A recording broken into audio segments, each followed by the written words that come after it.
Today on 9 News Mornings, Denver's largest high school is facing criticism from parents and students. They're not satisfied with safety measures after a shooting on campus last month. Now they're questioning the district. Plus, the nation's top health official is pushing back against the attempt to outlaw abortion pills across the country. What's being done in Colorado?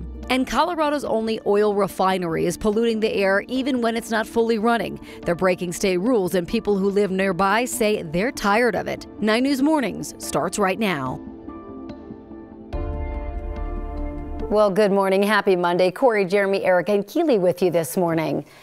Good weekend, y'all? Amazing weekend. The weather was fantastic yesterday, too. It's only getting better. Oh, my goodness gracious. Yes, it is. And because it's going to be in the 80s this week, I think it's time for us to build like an 80s playlist. Oh, I like that. Ready to get geared up? Yeah. Bring back the neon. I'm down. Yeah. Maybe a power station, some like it hot. Okay. Yeah. Let's go. And it is going to be, pretty warm the next couple days. Yeah, we're talking about not just pretty warm, but record-breaking heat tomorrow and Wednesday, getting back into the 80s for the first time this year. So yes, it is going to be a warm next couple of days.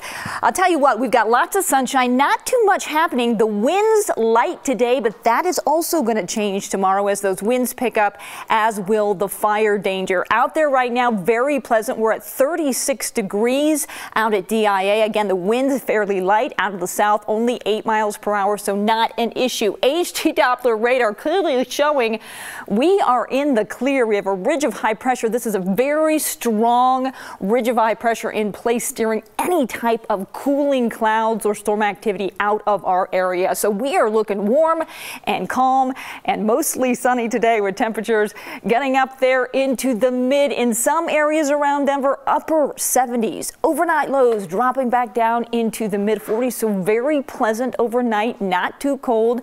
And then tomorrow, again, we're talking potentially record breaking warmth. Our record right around 79, 80 degrees. So we are likely going to beat that, with temperatures soaring into the low to mid 80s.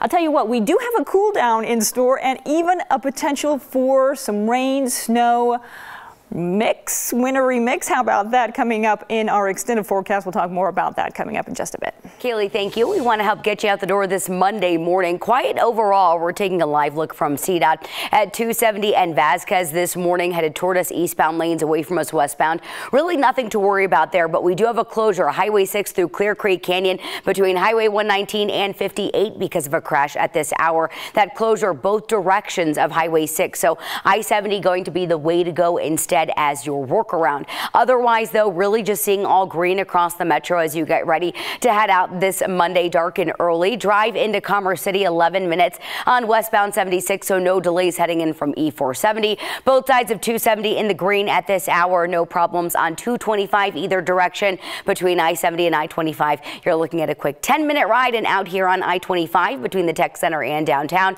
14-minute drive northbound, 1 minute quicker for your southbound ride.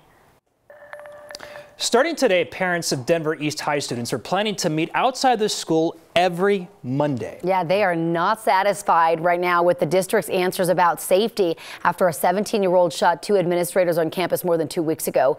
9 News reporter Brianna Fernandez joins us live now outside of East High. And Brianna, these parents want answers.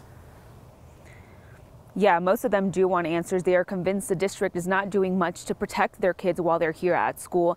And now they're having tough conversations whether they want to keep their kids here at East High School or transfer them to another high school. Now, we know over the weekend there was an email sent out to parents in response to several questions parents and staff submitted during last week's community meeting. Some of those questions focus on policies about students on safety plans, and those who are searched for weapons. The student who shot the 2 deans at East High School was charged with dangerous possession back in 2021 and was removed from another high school. And in that email to parents, the district leadership said DPS strives to provide the best, most well-rounded educational opportunities for every student.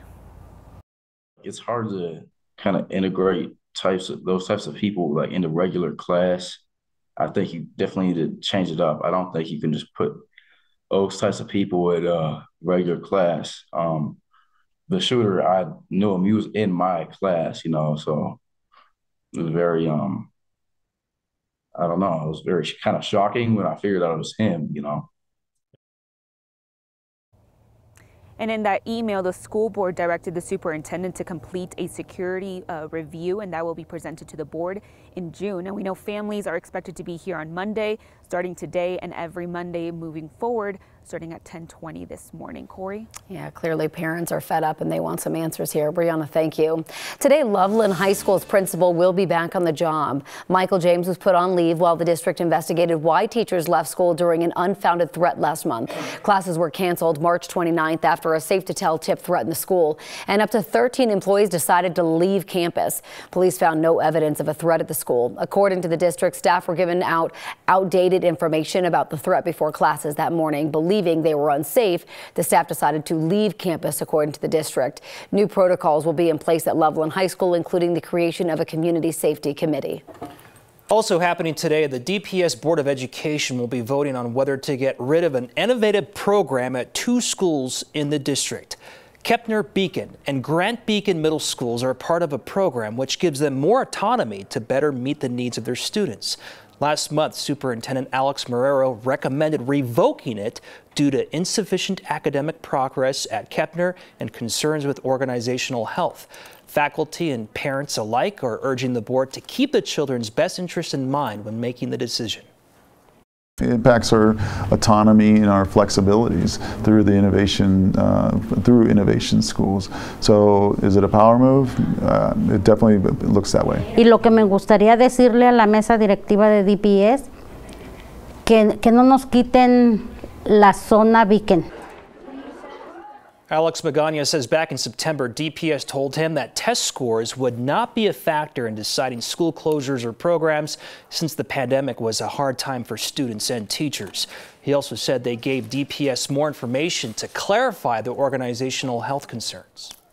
Right now, firefighters in southern Colorado are trying to get a handle on a fire burning on both sides of the Arkansas River in Pueblo. This is in the Aberdeen Bluffs area that's near Pueblo Community College. At last update, crews secured a line around the fire to stop it from growing. Firefighters say no buildings are threatened right now, and they're not putting anyone on pre-evacuation warnings. Firefighters are getting a better handle on Colorado's largest wildfire right now. The 403 fire in Park County has been burning for more than a week. It's now up to 76% containment. Video from a state aircraft infrared camera shows hot spots are still smoldering. Those little blue dots right there. Firefighters are going out every day to find them and put them out, but it takes time with the tough terrain in the area. The fires burned more than 1,500 acres. That's about 2 square miles, but thankfully no homes. There are still some neighborhoods under pre-evacuation just in case it flares up again.